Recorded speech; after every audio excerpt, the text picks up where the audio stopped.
ang panibagong katarantaduan. Bow! Magandang umaga mga amigo. Kaagising ko lang. Hayaan yung ilibot ko kayo sa aming munting palaisdaan. Ayan o. Ayan.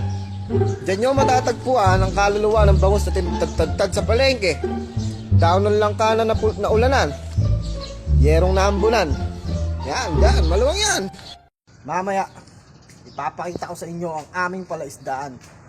Dito lang yan. Ayan. Kasalukuyan natin pupuntahan ng ating mga mangingisda. Puntahan natin. Ayun yung isa. Ayun na sila. Nangingisda na sila. Anong balita? Anong balita, amigo? Nangitlog ng mga bangus. Nangitlog na yung mga bangus, amigo. Wow. Maraming benta na naman yan. Tingnan mo yung mga ano doon. Mga talangkang gubat kung meron na. Diyan. Tingnan mo. Balitaan mo ako, amigo. Amigos, kasama ko. Yan mo, magpapahingi yan. Kanina pa dumadive yan. Malasin ko, amigos. Yeah. Tirahin mo. Balitaan mo. Punta mo ako sa palasyo pagka tapos na, ha? Yeah, amigo. Nakakalungkot isipin pero inistapa ako ng mga mangingisda ko. Kinamkam nila lahat ng benta. Puhunan ko yun. Nakaka-stress. At biglang may swerting dumating. Nagtapon nga kasi siya ng mas Whoop. mababay sa akin. 100? Kala mo ba?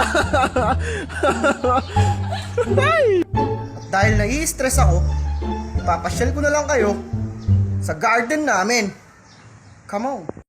Ang 3 hektaryang garden. At ito, malupit. Violet plant. Nag-iisa lang yan. Galing pa Egypt yan. At ito pa ang isang malupit. Family flower. Ang pinakamalupit sa lahat. Duties talungis. So, paalam na mga amigo. At ako'y papalaot pa. Hanggang sa susunod na pagkikita. Paalam!